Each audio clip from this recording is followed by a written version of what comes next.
আসসালামু আলাইকুম। আজকে একটি গুরুত্বপূর্ণ সহজ একটি আমল নিয়ে উপস্থিত হয়েছি।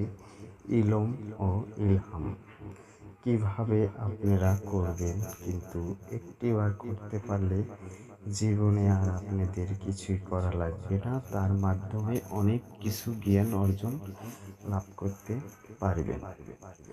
তা আশা করি যারা অনেকে ধরা খেয়েছেন, ব্যর্থ হয়েছেন, ফল পাচ্ছেন না, শুধু তাদের জন্য এই ভিডিওটি নিয়ে আমি উপস্থিত হয়েছি।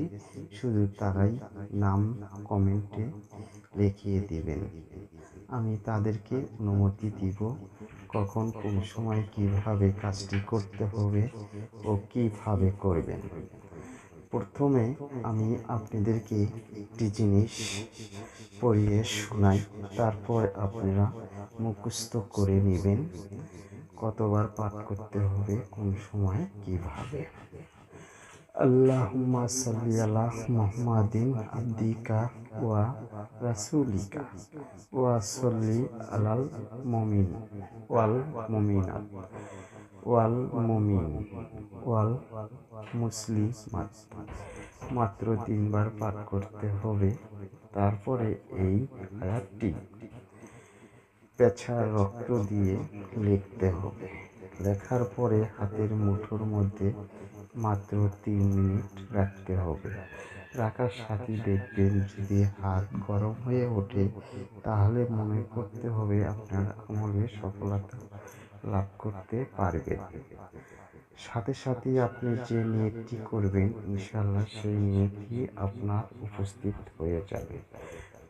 সেক্ষেত্রে আপনাকে কখন করতে হবে? ঈশার নামাজের পরে এই কাজটি করবেন। অনেকে বলতে চান, যদি পেছার না পান তাহলে কি করতে হবে? মেশক, জাফরান, কালি দিয়ে ও ভোজ কাগজের উপরে লিখতে হবে। সেক্ষেত্রে মুখে কিছু মিষ্টি জাতীয় জিনিস আপনাদেরকে রাখতে হবে। রাখার পরে কাজটি করতে হবে। কারোর সাথে কোনো কথা বলা যাবে না। ঠিক আধা ঘন্টার মধ্যে কাজটি করতে হবে। আধা ঘন্টা ওভার হয়ে গেলে আপনি কাজটি করতে পারবেন না। তার জন্য অনুমতি দিতে হবে এবং আপনার নাম সহ কমেন্ট করবেন। আর যারা সাকসেস হওয়ার সিদ্ধান্ত করেছেন, কমেন্টে জানিয়ে দিবেন। আর এই ধরনের সহজ ভিডিওগুলো আপনাদেরকে পেতে হলে দয়া করে সাথে থাকবেন। আমি চেষ্টা করব আরও সহজভাবে দেওয়ার জন্য।